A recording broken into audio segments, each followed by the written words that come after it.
भारतीय वायुसेना ने अपने सबसे एडवांस कॉम्बैट फाइटर जेट यानी राफेल को भेजने से सीधे सीधे मना कर दिया है। इवन भारत सरकार से भी अपील की गई है कि वो ऐसे किसी भी निमंत्रण को स्वीकार ना करे जिसका कनेक्शन सीधे हमारे फ्रंटलाइन वेपन से हो। हम ऐसी जगह हमारे हाई वैल्यू एसेट्स कभी नहीं भेजेंगे जहां उनके साथ छेड़छाड़ी का खतरा मंडराता हो। तो ऐसा भी क्या हुआ कि एयरफोर्स ने अचानक से नो कह दिया, और वो कौन देश है जो भारत के राफेल अपने देश में उतारना चाहता है, जानेंगे आज की इस एक वीडियो में। सो वीडियो पूरी जरूर देखें। तो देखिए, बात हो रही है भारत के पड़ोसी देश चाइना की, जिसने भारत को न्योता दिया है कि भारत अपने राफेल लेके चीन पधारे। अब ऐसा निमंत्रण चाइना की ओर से भारत को क्यों दिया गया? क्योंकि इसी महीने के अगले सप्ताह चाइना के जुहाई शहर में एक बड़ा एयर शो होने वाला है, जिसमें एशिया और यूरोप के 50 देशों की एयरफोर्स हिस्सा लेने वाली है। इसे China international aviation and aerospace exhibition भी कहते हैं, जो चीन के जुहाई शहर में हर 2 साल में आयोजित होता है। और ये चाइना एयर शो या जुहाई एयर शो के नाम से भी प्रचलित है।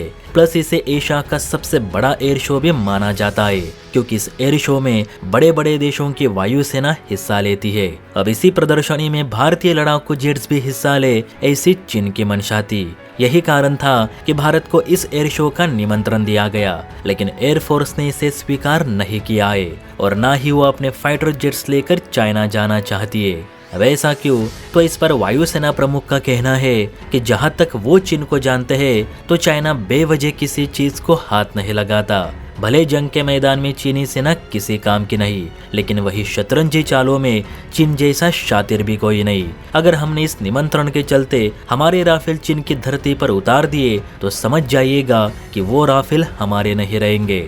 चीन जासूसी करने में बहुत माहिर है। हमारे राफेल जहां पार्क होंगे, वो वहीं से उनका डेटा चोरी करने से बाज नहीं आएगा, और हमें पता तक नहीं चलेगा कि राफेल की जासूसी की गई है। दूसरी बात, चीन अपने नए नवेले जेट यानी J-35 से राफेल की सीधे कंपटीशन करवाना चाहता है, ताकि दुनिया J-35 की ताकत देख सके। हो सकता है कि J-35 को राफेल हरा भी दे, लेकिन अपने जेट्स को जिताने के लिए चीन राफेल के साथ कुछ भी छेड़छाड़ी करने से बाज नहीं आएगा। वैसे भी चीन राफेल को बारीकी से स्टडी करना चाहता है, क्योंकि ऑपरेशन सिंदूर में राफेल ने पाक को दिए चीनी रेडार्स को चकमा देकर जो हेवी बमबारी की, वो कैसे की, ऐसे कौन से इलेक्ट्रॉनिक सिस्टम राफेल में लगाए गए हैं कि राफेल हवा में ही अदृश्य हो जाता है, ये सब चीन पता करना चाहता है, ताकि उसके हिसाब से अपने डिफेंस सिस्टम को अपग्रेड किए जा सके। यही कारण है कि चीन जुहाई एयर शो के माध्यम से राफेल चीन में उतारना चाहता है, लेकिन एयरफोर्स का इसके लिए साफ विरोध है। हमारा एक भी राफेल इस प्रदर्शनी में हिस्सा नहीं लेगा, क्योंकि ये खतरे से खाली नहीं। टैरिफ लगाने के बाद भले चाइना एक अच्छे पड़ोसी जैसा व्यवहार कर रहा हो, लेकिन चाइना भरोसे लायक नहीं, ये बात भी उतने ही सच है। क्योंकि आज भी दर्जनों चीनी जासूस भारत में पकड़े जाते हैं। वो अगर भारत में आकर जासूसी कर सकते हैं, तो अपने देश में उन्हें किस बात का डर? इसीलिए ये निमंत्रण हमें स्वीकार नहीं, और ना ही भारतीय राफेल चाइना जाएंगे। वैसे सुरक्षा लिहाज से देखा जाए तो वायुसेना प्रमुख की बात से मैं सहमत हूँ। बाकी आप बताइए, क्या हमें राफेल चाइना के एयर शो में भेजने चाहिए थे या नहीं? नीचे कमेंट करके जरूर बताइए। और हाँ, वीडियो अच्छी लगी हो तो बेल आइकन प्रेस करके चैनल को लाइक एंड सब्सक्राइब जरूर करें। जय हिंद।